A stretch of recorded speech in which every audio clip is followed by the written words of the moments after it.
Next up, we've got some community spotlights, Blunty. Just a couple more things before we finish for the evening. The first one is another entry from our friend, let me say his name correctly, our friend Sandor Dubronner. He does RF-related testing. He tested some antennas from DJI and Happymodel, and lately he has tested the ES24TX Pro Express LRS micro module. And that's significant because I've heard from some people that this is like currently the go-to module for people who are looking for good quality and performance. Yeah, so he goes through here and he sets each power and then gives you the output just to make sure everything is kosher. So most of them are pretty on point. 250 milliwatt turned out to be 318, 500 is 695, and then 1 watt was actually 1.352 watts.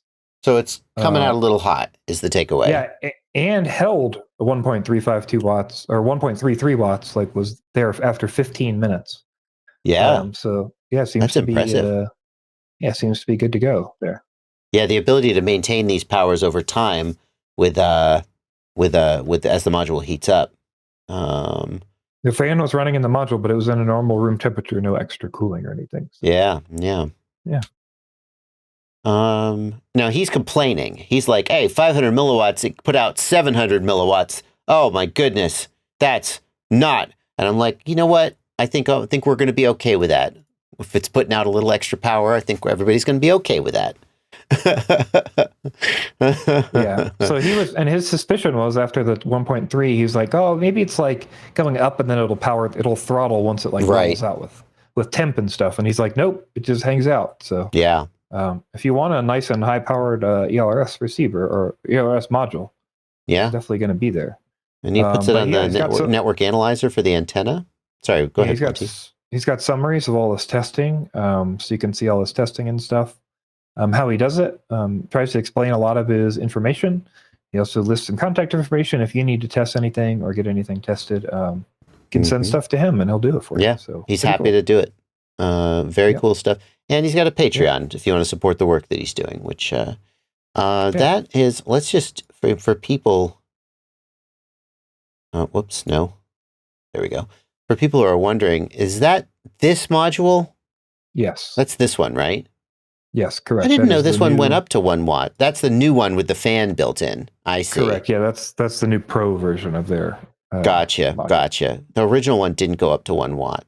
It's the slim module that I've heard recommended in the past. Wow. Oh, wow. They're not fooling around with that heatsink. Geez. Okay. All righty. Well, it'll be interesting, Blunty, because I've got the Axis Flying module, which also does 1 watt and is $120. And I think it's going to be, with this module putting out good results, I think it's going to be a tough sell to get people to pay $120 for the Axis Flying module. But I guess the argument is that you get consistency with the Axis Flying one. Yeah. Yeah. I don't know, man. That's a lot of money. So yeah, it is. That's like the whole point. Not the whole point of Express LRS, but it certainly is a point. The selling point, that's for sure. Yeah. Obviously, you're competing with Crossfire Lite on that one. And I bet there's people who have different radios who will want the different input so they can use it. But I think for anybody on an OpenTX or EdgeTX radio, it's going to be a hard sell to buy a $127 Axis module. Yeah, I agree. Yep. Well, my review of that is actually at the editor right now. So it'll be coming out tomorrow or probably tomorrow. So we keep an eye on that.